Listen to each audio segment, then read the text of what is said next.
Ann Curtis at Isa Calzado. May kanya-kanyang hanash sa kagandahan ni Janine.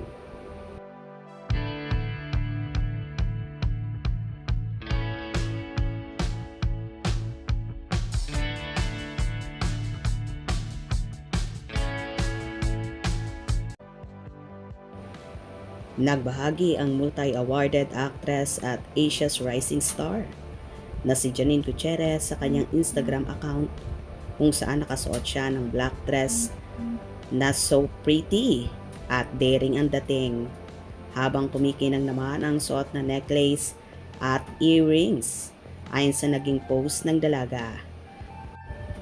A dream black, this look in at Atelier Patiang and at Bulgari styled by at MJ Benitez and glammed by at Antea Bueno at Che Aquino. So pretty naman at kaakit-akit talaga ang naging itsura ni Janine, kaya naman pinagkaguluhan ito. Hindi na nga nakatiis ang tila gandang-ganda ang kapamilya star at TV host actress na si Ann Curtis Smith at sinabing, "Pure tea." Nagkomento rin si Miss Isa Calzado ng 3 wow emojis na manghang-mangha sa ganda ng actress. Bosh naman ang naging komento ni Jay Aquino kung saan sinabi ni Janine at Jay Aquino, "Thank you so much, Mimi." Nagkomento rin si Atelier Patiang ng black heart at wow emoji at sinagot naman ito ni Janine ng at Atelier Pati ang "Thank you so much. I love this dress and got so many compliments on it."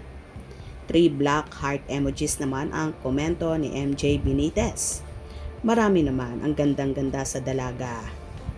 "We miss you, Nini. Gorgeous as always. Napakaganda. Yay. Ang ganda. Napakaganda talaga. Super my idol. Such a beautiful always. Gorgeous ever. As always, stunningly gorgeous. So pretty and class. Grabe. Hollywood glamour. Wawawawin. Ang ganda ni Nini with and black dress, my idol. Bravo. Goddess. Sobrang Latin ang beauty. That face card, help me. I'm in love. Perfect beauty. Well, sa gandang meron si Janine, hindi ka taka-taka na mapapawaw at mapapatingin ka talaga sa kanya. Kaya naman lalong nahuhumaling at totally in love sa kanya ang nobyong si Jericho Rosales. Dahil sa alindog at karisma meron si Janine na masasabi mo ngang, she's on the girl on fire. Love it talaga.